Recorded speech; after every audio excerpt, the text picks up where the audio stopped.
On করে দে। হুম। প্রথমে কি দেব? তেল? প্রথমে তেল। আচ্ছা, আর একটু দাও যাতে ফুলকপিগুলো একটু লাল লাল করে ভাজা। বাস। ফুলকপিগুলো লাল লাল করে ভাজা, তার মানে ফুলকপির একটা রেসিপি। একদম। কি বানাচ্ছো ফুলকপির? আমি আজকে বানাচ্ছি দম গোবি কাশ্মীরি। দম গোবি কাশ্মীরি, নামটা বেশ ইন্টারেস্টিং। এটা কিসের সঙ্গে খাওয়ার জন্য রেসিপি? এটা অ্যাকচুয়ালি খাওয়ার জন্য হচ্ছে তুমি রুটি আর হচ্ছে যদি অনেকে রুমালি রুটি দিয়ে খায়, আর গরম গরম পরোটা। গরম গরম পরোটার সঙ্গে দম গোবি কাশ্মীরি। আর গোবি মানে যেহেতু ফুলকপি, ফুলকপির এটাই কিন্তু সবথেকে ভালো সিজন। একদম, তাই তো? একদম। তো বাজারে প্রচুর ফুলকপি পাওয়া যাচ্ছে, শীতকালে খুব ভালো ফুলকপি পাওয়া যায়। আর সেই ফুলকপি দিয়ে দম গোবি কাশ্মীরি বানিয়ে নেওয়া যেতে পারে যদি রুটি আর পরোটার সঙ্গে গরম গরম খেতে হয়। আর সেই রেসিপিটা নিয়ে শুভ্রা ব্যানার্জি আমাদের সঙ্গে টালিগঞ্জ থেকে। শুভ্রা তো আমাদের হেসেলের দীর্ঘদিনের বন্ধু। হ্যাঁ, একদম। আচ্ছা, গল্প তো শুনবো, এবারে তেলটা তো গরম হয়ে গেছে, তেলটা গরম হয়ে গেছে। বলো। আমি প্রথমেই যেটা বলছি যে ফুলকপি অনেক সময় করার সময় অনেকে কাঁচা ভাজে, তো আমি আগেই এটাকে ভাপিয়ে নিয়েছি ফুলকপিটাকে। আচ্ছা, ভাপিয়ে নেওয়ার সময় কি নুন দিয়েছো? হালকা নুন দিয়েছি। ওকে। ভাপিয়ে নিয়ে ছেঁকে রেখেছি যাতে একটু তাড়াতাড়ি করে মানে ভাজাটা হয়ে যায়। ভাজা হয়ে যায়। হ্যাঁ, তাহলে আমি দিয়ে দিই। হ্যাঁ।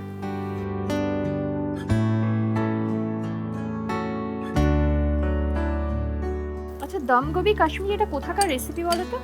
এটা দেখো, মানে কাশ্মীরি বলতে কাশ্মীরের একটা স্পেশাল মশলা থাকে যেটা আমরা এখন সবকিছুতেই, যেমন কাশ্মীরি আলুর দম এগুলোতে ব্যবহার করি, কারণ ওদের ওখানে কাজুটা একটা মেন ব্যাপার, খুব ইম্পর্টেন্ট একটা জিনিস। তো কাজুর একটা পেস্ট আর চার মগজের পেস্ট, এটা ওদের ওখানে খুব বেশি ব্যবহার হয়। ওকে। তো বলতে পারো এটা কাশ্মীর থেকেই, মানে পেস্টটার জন্য কাশ্মীর থেকেই বলছি। আর ফুলকপি দিয়ে ওরা করে কিনা আমি বলতে পারবো না, তবে আমাদের এখানে মানে কাশ্মীরি আলুর দমের মতন মানে খুব সুন্দর একটা রান্না, খুব টেস্টি রান্না, সেরকম ফুলকপিও দম গোবি কাশ্মীরি একটু অন্যরকম ভাবে, একটু অন্যরকম রান্নার মশলাটা খানিকটা কাশ্মীরি একটা ধাঁচ রয়েছে, সেই কারণে নামটা এটা দম গোবি কাশ্মীরি। এটা কি হালকা ভাজবে? হালকা, একদম খুব লাল না করলেও একটু হালকা হালকা ভাবে ভেজে নিতে হবে, কারণ তুমি অলরেডি এটা বয়েল করেছো সামান্য। হ্যাঁ, তো কিছুটা সেদ্ধ হয়ে আছে। একটু কালার চেঞ্জ হবে, আমি একটু নুন আর হলুদ দেবো। বাস। অনেকে ভাজার সময় ঢাকা দিয়ে দেয়, কিন্তু আমি বলবো ঢাকাটা না দিলেই ভালো, কারণ না মানে ফুলকপি সব সময় মানে ইনট্যাক্ট থাকে না, গলে যাওয়ার সম্ভাবনা থাকে। তো যদি ঢাকনা খুলে অনেকে করে তাহলে বেটার হয়, আর ভাজাটা তাড়াতাড়িও হয়, কারণ যেই তুমি ঢাকা দিচ্ছ একটা জল ময়েস্ট হয়ে যাচ্ছে, তো ওটার জন্য একটু প্রবলেম হয়। আর ফুলকপির যে কোনো সবজি সেটা যদি ফুলকপিতেই বোঝা না গেল, তাহলে তো খেয়েও বোধহয় অতটা তৃপ্তি পাওয়া যায় না। একদম না। আর আমার তো খুব বেশি ভালো লাগে যে ফুলকপি ভাজার যে গন্ধটা ওটা ভীষণ প্রিয় ছোট থেকে। আর এই সময় তো ফ্রেশ ফুলকপিগুলো বাজারে পাওয়া যায়, একদম। এখন এই ফুলকপির একটা গন্ধই আলাদা। এটা একটু দাগ ধরে এসছে, একটা প্লেট দেবো তো। হ্যাঁ,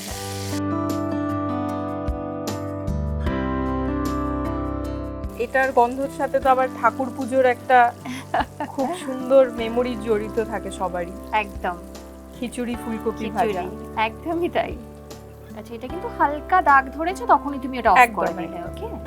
আচ্ছা, এরপর দেবো যেটা হচ্ছে যে আমি পেঁয়াজটা কিছুটা, একটা পরিমাণ পেঁয়াজ আমি কুচি করে সেদ্ধ করে বেটে রেখেছি।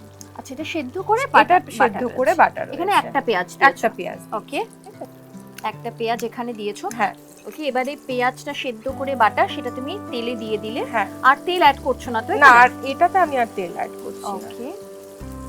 এটা যেহেতু সেদ্ধ করা, এটার কালারটা খুব একটা কিন্তু পাল্টাবে না। আচ্ছা। সেদ্ধ করে বেটে যদি ভাজতে হয় তাহলে কালার খুব একটা চেঞ্জ হয় না, কাঁচা পেঁয়াজে কালার চেঞ্জ হয়। এরপর এর সাথে আমি মিশিয়ে দেবো আগে থাকতে কাজু আর চার মগজ বাটা, যেটা কাশ্মীরের স্পেশাল আমি বললাম সেটা। কতটা কাজু নিয়েছো? এটা দেখো এবারে পরিমাণ অনুযায়ী যে যেমন নেবে, আমি ওই ধরো 100 গ্রামের মতনই। এটা একটু ভালো করে নাড়াচাড়া করতে হবে, কারণ এটা একটা যদি ভালো করে যদি নাড়াচাড়া না করি তাহলে কাঁচা কাঁচা একটা গন্ধ থেকে যায়, যাতে সেটা না থাকে তার জন্য এটা একটু ভালো করে কষে নিতে হবে। ওকে, একটা হালকা গন্ধ বেরোচ্ছে ফ্লেভার। এটাই মেইন মশলা। হ্যাঁ, এটাই মেইন মশলা।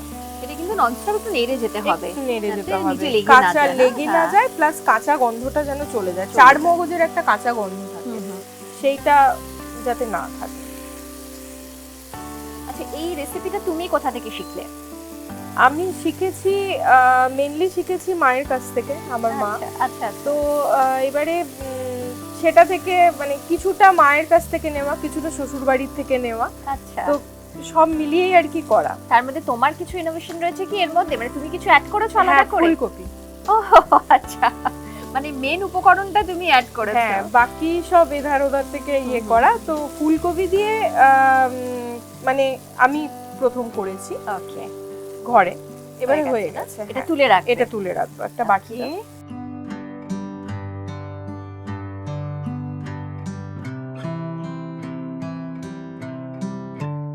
আর এবারে কি করছো বলো? এরপর আমি একটু তেল অ্যাড করব। কতটা বলো? আর বাস গরম হলে এটাতে আমরা যেটা যেমন নরমাল মশলা থাকে, পেঁয়াজ বাটা, রসুন বাটা, আদা বাটা, লঙ্কা বাটা দেবো। আচ্ছা, সেটা দিয়ে আবার কষবো? হ্যাঁ, এটা দিয়ে আবার কষবো। এটাতে যেহেতু জল ছাড়ে একটুখানি হবে। নুন দেবো একটু দিয়ে দাও। এবারে বাকি পেঁয়াজটা দিয়ে দিলাম। এটা একটু ব্রাউনিশ হবে, তারপরে আমরা আদা রসুন বাটা আর লঙ্কা বাটাটা দেবো। ওকে, একটু চিনিও আমার মনে হয় অ্যাড করে দিলে তাড়াতাড়ি ব্রাউন হয়ে যায়। আচ্ছা, এটা দিই। হ্যাঁ, এই জিনিসটা অনেকে ঝাল করতে চাইলে ঝালও করতে পারে, আবার অনেকে মিষ্টিটাও করতে পারে। আচ্ছা, যে যেমন প্রেফার করবে। বাস একটু ব্রাউন হয়ে গেছে, এরপরে আদা রসুন বাটা, বাস। আর আদা বাটা হাফ চামচ। আমি যেহেতু একটু ঝাল পছন্দ করি, তুমি ঝাল খাও? একদম না, না, তাহলে অল্পই দাও। এটা একটু নাড়াচাড়া করার পর একটু হলুদ আর নুন হালকা একটু দেব, হাফ চামচ মতন। ঠিক, আর শাহি গরম মশলা। হ্যাঁ, এরপর একটু কষি নিয়ে টমেটো পিউরি দিয়ে দেবো। টমেটো পিউরি দিয়ে দেবো। এবার দিয়ে দেবো। হ্যাঁ, টমেটো পিউরি কতটা দেবো? টমেটো পিউরি হাফ দাও, হাফ। তাহলে 1 চামচ দিই? 1 চামচ। দেখে নাও, আর লাগবে? আর হাফ, বাস। এবারে যখন তেল ছাড়বে তখন এর মধ্যে আমি ফুলকপিগুলো আস্তে আস্তে দেবো, অ্যাড করব। এখন তাহলে একটু কষতে হবে। ওকে, এটা বোধহয় কষা হয়ে গেছে না? হ্যাঁ, এই যে তেল ছেড়ে দিয়েছে, এরপর আমি আস্তে আস্তে ফুলকপি অ্যাড করব। ওকে,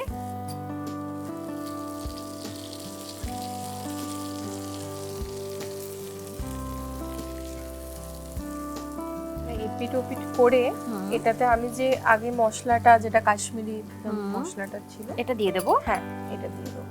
ওকে, আচ্ছা, এটা খুব একটা গ্রেভি হবে না? না, মাখা মাখা হবে, যার জন্য আমাদের রুটি বা এর সাথে পরোটার সঙ্গে বা রুমালি রুটি, এটাতে জল অ্যাড হবে, একটু জল, একটু গ্রেভি হালকা হবে। আচ্ছা, আমাকে একটু কাশ্মীরি মির্চ হালকা করে উপর থেকে, বাস।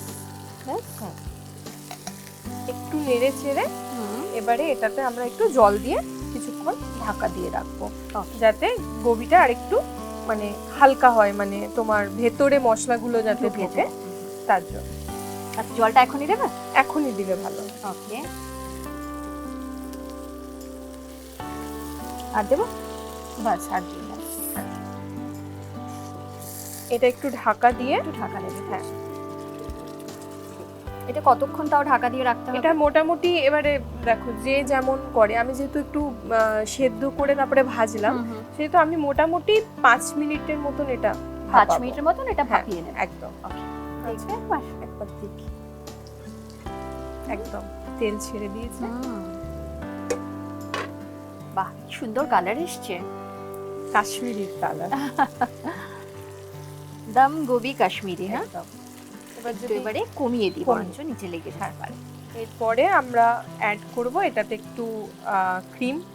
ক্রিম এখানে যতটা আছে পুরোটা দিয়ে দাও? পুরোটাই দিয়ে দাও। মোটামুটি এখানে 2 টিস্পুন মতন রয়েছে, পুরোটাই দিয়ে দিই। একদম। ওকে, এটা দেওয়ার পর দেখবে কালারটা আরেকটু চেঞ্জ হবে।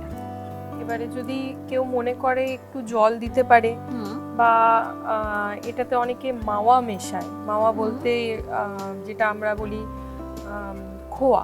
আচ্ছা, খোয়া অনেকে মেশায়, তাহলে একটু মিষ্টি মিষ্টি হয়ে যাবে। একটু মিষ্টি মিষ্টি হবে, কিন্তু ওটা খুব একটা মিষ্টি তো থাকে না। খোয়ার সময় সাথে অনেকে সন্দেশ মিশিয়ে সেটাকে মিষ্টি করে, তো খোয়া দিলেও কিন্তু একটু অন্যরকম ফ্লেভার আসে।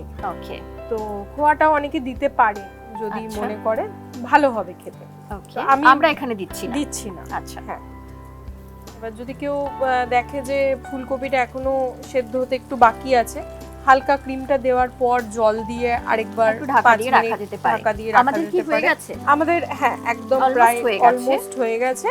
এরপরে আমি একটু কসুরি মেথি দিয়ে এটাকে একদম রান্না কমপ্লিট করব। নাও, তোমার কতটা লাগবে যদি একটুখানি হাতে বোধহয় রাব করে তারপর দেবে না? একদম। এটা মোটামুটি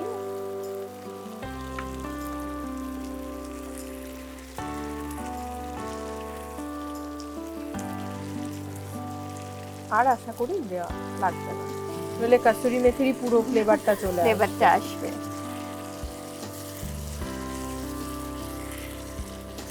আমাদের দম গোবি কাশ্মীরি রেডি। তাহলে এটা অফ করে দিই। বলো, এবারে তোমার একটা সার্ভিং প্লেট লাগবে। ওকে,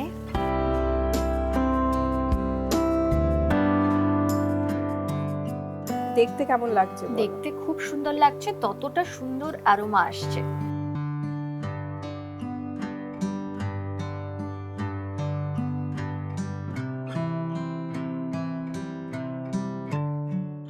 যেমন দেখতে সুন্দর হয়েছে, তেমন সুন্দর একটা অ্যারোমা বা ফ্লেভার আমি এখানে পাচ্ছি। তাই চটজলদি টেস্টটা করে নি, চলো কেমন হয়েছে। একদম। ওকে, তুমি আগে করো, দেখো তোমার ঝাল ঠিকঠাক হয়েছে কিনা। মনে হচ্ছে তো ঝালটা, এতটুকু ঝাল আমি খেতে পারবো, আর আশা করি তোমারও খুব একটা প্রবলেম হবে না, খুব মিষ্টিও হবে না। চলো, একদম।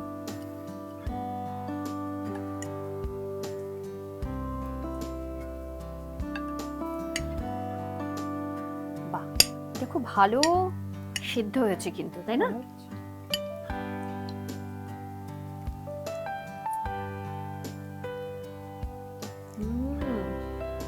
দারুণ খেতে হয়েছে।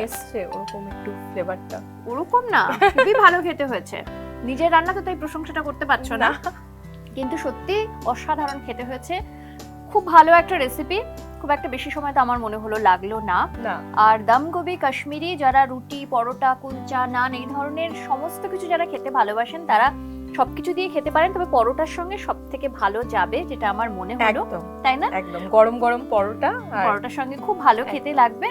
তাই অবশ্যই একবার বাড়িতে করে দেখুন না। ফুলকপির তো এটা সময়, খুব ভালো ফুলকপি এখন বাজারে পাওয়া যাচ্ছে, তাই একবার ফুলকপি কিনে দম গোবি কাশ্মীরি করে কেমন হলো সেটা কিন্তু অবশ্যই আমাদের জানান। আর শুভ্রা, তোমার কাছে তো যেটা বলছিলাম ভালো ভালো রেসিপির সম্ভার রয়েছে, তার থেকে একটা কম সময়ের ছোট্ট রেসিপি তো পেলাম, কিন্তু খুব আগামী দিনে ভালো ভালো আরো রেসিপি কিন্তু চাই তোমার থেকে, কারণ আমাদের দর্শকদের জন্য তো অনেক রেসিপি আমাদের দিতে হবে, কারণ প্রত্যেকদিন অনেক অনেক রেসিপি নিয়ে আমরা যেমন রিসার্চ করি, তার গল্প জানি, গল্প শুনি, গল্প বলি। তাই তুমি তো এটা নিয়ে অনেক দিন ধরে আছো, তোমার কাছ থেকে আরো এরকম ভালো ভালো রেসিপি চাই। একদম, তোমাদের জন্য আমরাও অনেক কিছু জানতে পারছি যে এত এত রেসিপি আসছে। ধরো এবারে এমন অনেক কিছুই জানতে পারি যেগুলো আমি হয়তো জানি না, এবার সেইগুলো দিয়ে নতুন কিছু বানাবার চেষ্টা আমিও করছি বা করব ভবিষ্যতে। আমাদের জানো তো সেটাই বোধহয় একমাত্র উদ্দেশ্য, একটা প্ল্যাটফর্ম তৈরি করা যেখানে মানে রান্নার গল্প হবে, রান্না হবে, রান্নার ইতিহাস হবে, আর অনেক কিছু শেখা যাবে, তাই প্রচুর কিছু শেখা যায়। ঠিক কথা। খুব ভালো থেকো শুভ্রা, আবার দেখা হচ্ছে তোমার সঙ্গে। আর তোমার জন্য নেচার পিওরের পক্ষ থেকে একটা healthy gift hamper. Thank you so much, welcome. Nature pure rice bran oil, আর এই তেল একদম কোলেস্ট্রল ফ্রি, আর এতে রয়েছে এমন একটি উপাদান যা আপনাদের হৃদয়কে সতেজ রাখবে। তাই শরীর এবং হৃদয় দুটোকেই সুস্থ ও সতেজ রাখার জন্য আজই বাড়িতে নিয়ে আসুন nature pure rice bran oil এক কথায় সম্পর্কে স্বাদ এনে দেয়। আর আমাদের এই রান্না তো nature pure rice bran oil দিয়ে, তাই রান্না তো খুব ভালো হয়েইছে, কিন্তু সুস্বাদুর কিছুটা গুণ বোধহয় নেচার পিওরেরও যায়, তাই তো? তুমি দেখেই বুঝতে পারছো যে যেটা হেলদি এবং আমাদের জন্য, সেইটা নিশ্চয়ই সেটা দিয়ে করলে তো আরো টেস্ট বেড়ে যায় আর হেলথ নিয়েও কোনো সমস্যা থাকে না। থাকে না। খুব ভালো থেকো শুভ্রা, একদম। দেখা হচ্ছে আবার। আর আপনাদের সঙ্গেও আমার দেখা হচ্ছে। তবে এই ভিডিওটি কেমন লাগলো সেটা কিন্তু জানাতে একদম ভুলবেন না। রান্নাটা যারা বাড়িতে ট্রাই করছেন তারা একবার অবশ্যই জানান যে করার পর কেমন খেলেন আপনারা, কেমন বানালেন, শুভ্রার রেসিপি আপনাদের কেমন লাগলো। আমাদের সঙ্গে থাকবেন, আমাদের ইউটিউব চ্যানেল ফলো করবেন বা আমাদের ইউটিউব চ্যানেল সাবস্ক্রাইব করবেন, আমাদের ফেসবুক পেজ, ইনস্টা পেজ সেটা ফলো করতে একদম ভুলবেন না, কারণ রান্নার নানান গল্প, নানান টিপস কিন্তু আমাদের এই হ্যাংলা হেসেলে রয়েছে। তাই এইভাবেই সঙ্গে থাকবেন, ভালো থাকবেন। নমস্কার।